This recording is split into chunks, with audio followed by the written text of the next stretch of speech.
Broadcasting from the basement of La Penta, it's WICR.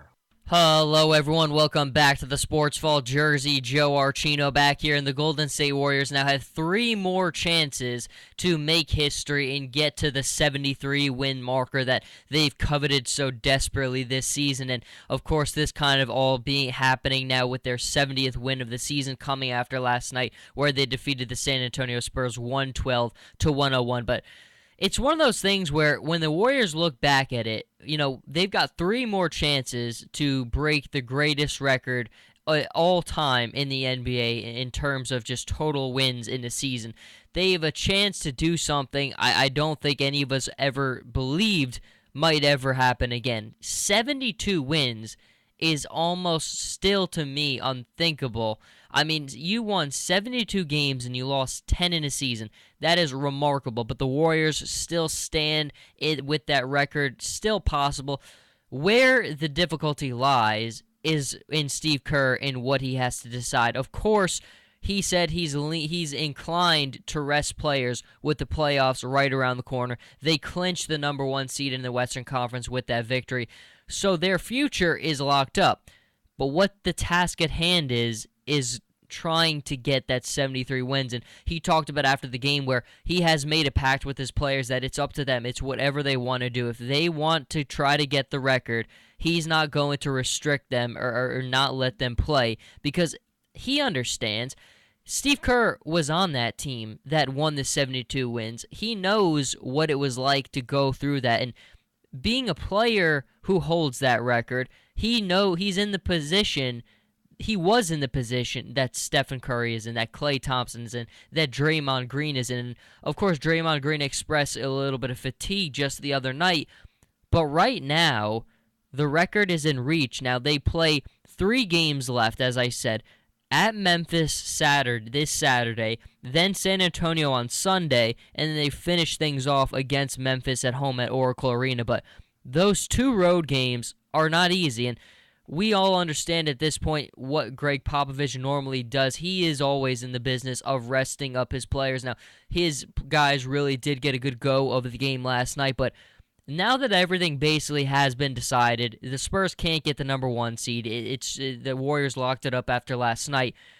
Is Popovich inclined to rest his key guys? Now, the Spurs are going to put out a very tough competitive lineup no matter what happens. Even if they rest guys like Kawhi Leonard, Tony Parker, or LaMarcus Aldridge, they're still going to put out a formidable cast of players who can really cause some problems. So it's not saying by any means that victory is guaranteed just by the mere fact that Popovich is going to rest some players.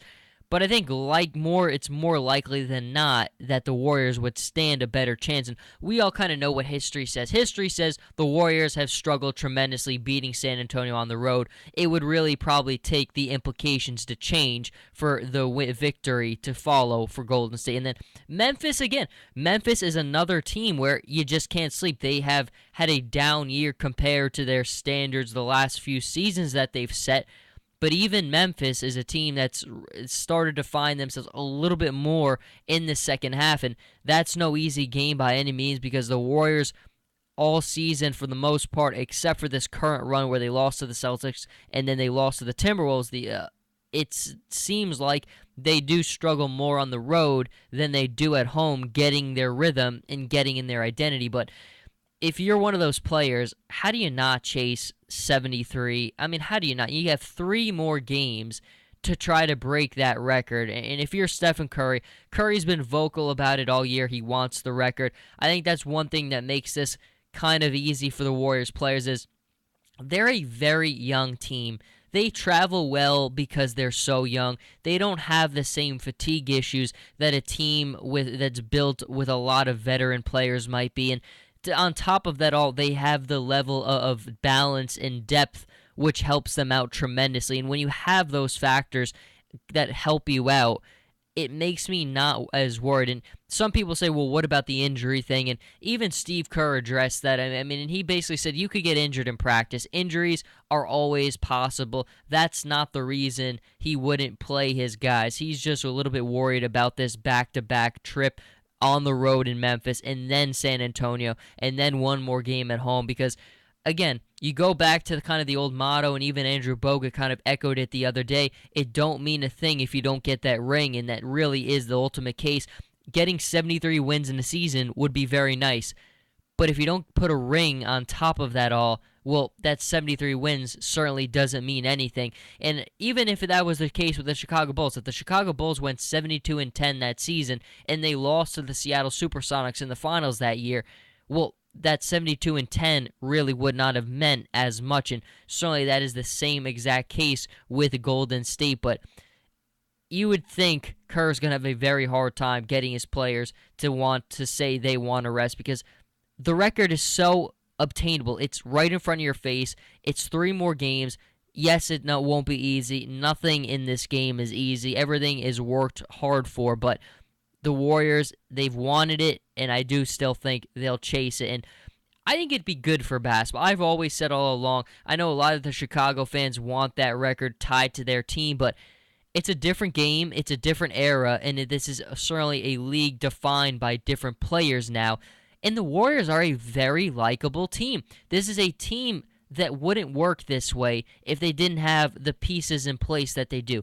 The Warriors wouldn't have this success if they didn't have Steve Kerr, if they didn't have guys like Stephen Curry and Klay Thompson.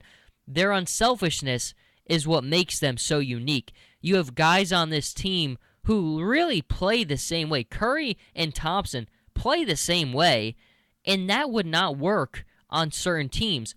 But it does with Golden State. It does with these two gentlemen, because they put the selfishness aside to do what's best for the team. And not everyone is always able to do that. Even the Bulls teams at times, you felt like those relationships could be strained, and everyone got in line because of the respect and then the fear that Jordan commanded. But with this Warriors team, it certainly does feel a little bit different, and it's going to take 3 more to break that great record of the 95-96 Chicago Bulls. And if you're Steve Kerr, you got to go for it. He was a player. He had that record. And as a coach, I mean, that's almost incredible to think that one guy as a player could have had the 72-10 record. And then he goes on to become a manager. And what do you know? He eclipses that 72-10 record with a 73-win season. Golden State, as it stands, they've shown a little bit of vulnerability in these final stretches of the season. But if you go into the playoffs with that record, with 73 wins, that could reignite everything. And for them already, it's not a team anyone's looking forward to facing. They are the favorites to win the title. They should be, even though they've showed some vulnerability. But history will take 3 to happen for Golden State. Until then, Jersey, Joe Archino, here with the Sports Vault. You can follow me on Twitter at Joe Archino and on Instagram, Jersey_Joe_Archino. And I'll see everybody next time.